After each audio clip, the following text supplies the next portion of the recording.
तो friend defence line रे जीवा पई जो पिला माने आग्रह किंबा अष्टम पास करथिले सेना रे आपण माने जाई परिबे। तो जो सब अपडेट आछि मु आज आपण मानको जणैबी जो पिला माने डिफेन्स रे जीवा पई बहुत आग्रह तो वीडियो रे कंटिन्यू रहंतु एवं वीडियो रे नुआ करी आसीथिले चैनल को लाइक कर देबे एवं सब्सक्राइब कर देबे एवं अधिक रो अधिक शेयर कर देबे। तबे चलंतु वीडियो को स्टार्ट करि नबा।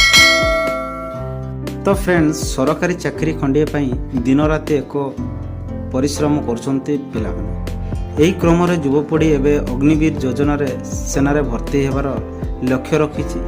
तो एथिपई विशेष कोनोसी डिग्री आवश्यकता नाही। जो माने दशम किंबा अष्टम पास करिथिबे से माने भी सेना रे शामिल हेई परिबे किंबा आवेदन करि परिबे।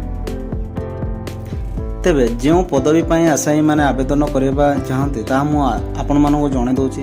एबे सेना रे टेक्निकल पदवी क्लार्क स्टोर कीपर और अग्निवीर ट्रेड्समैन पदवी पाई दशम पास करिथिबा युवक युवती मध्य आवेदन करि परिबे।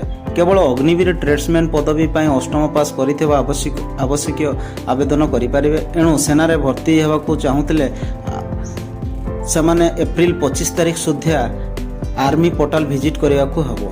एही नियुक्ति आवेदन करिया पई आवेदनकारी बयस 17 रु 21 वर्ष मध्य होइथिबा आवश्यकता।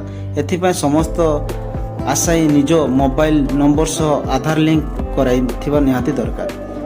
तेबे टेक्निकल पदवी पई आशायी आईटीआई करथिबा आवश्यकता। केवल एही पदवी पई बोनस मार्क लागू हबो। अन्य कोनोसी पदवी पई बोनस मार्क गणा जीव नाही। प्रत्येक आशायी निज योग्यता अनुसार जे कोनोसी दुईटी पदवी पई आवेदन करि परिबे।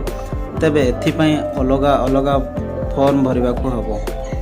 अनुपूर्ण भावे दुईटी प्रवेशकारी परीक्षा देवा आवश्यकता। जो माने भारतीय सेना रे शामिल हेबाकू चाहुचंती से माने join Indian army nic.in link रे विजिट करी निहाती भावे जानि परिबे।